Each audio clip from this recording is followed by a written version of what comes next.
देश के आर्थिक हालातों पर सोच विचार के लिए बीजेपी ने अपने मुख्यमंत्रियों और पार्टी के प्रमुख नेताओं की अहम बैठक बुलाई। ये बैठक नई दिल्ली के एनडीएमसी कन्वेंशन सेंटर में हुई। लाल कृष्ण आडवाणी, सुषमा स्वराज, अरुण जेटली समेत कई बीजेपी के बड़े नेता इस बैठक में हिस्सा लेने पहुंचे और पार्टी अध्यक्ष नितिन गडकरी ने इस बैठक की अध्यक्षता की।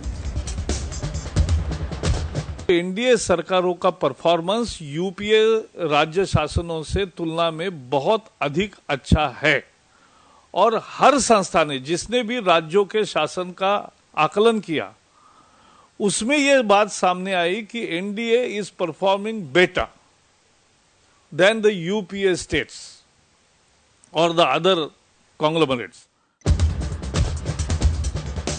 बंद दरवाजों के बीच हुई इस बैठक में देश की आर्थिक बदहाली, बारिश की कमी, सूखे और वैश्विक आर्थिक मंदी के कारण देश की अर्थव्यवस्था पर पड़ रहे असर पर चर्चा हुई। बैठक के बीच बीजेपी अध्यक्ष नितिन गडकरी ने केंद्र सरकार पर जोरदार हमला किया। गडकरी ने कहा कि बीजेपी शासित राज्यों में लोग ज्यादा खुशहाल हैं और केंद्र सरकार को इनसे सीख लेनी चाहिए।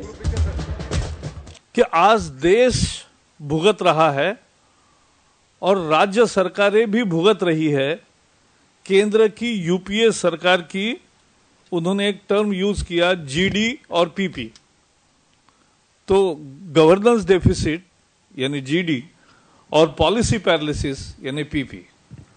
तो एक तरह से गवर्नेंस डेफिसिट और पॉलिसी पैरालिसिस के कारण सारे देश को मुसीबतों का सामना करना पड़ रहा है और राज्य कितना भी चाहे तो भी उनके तरक्की में एक रोड़े अटकाने का काम ये दोनों चीजें कर रही है। बढ़ती महंगाई और घटती विकास दर को लेकर भी बीजेपी ने सरकार पर कड़े आरोप लगाए। बीजेपी की माने तो यूपीए सरकार में नेतृत्व का अभाव है, जिसका खामियाजा देश को भुगतना पड़ रहा है। Bureau report, news point.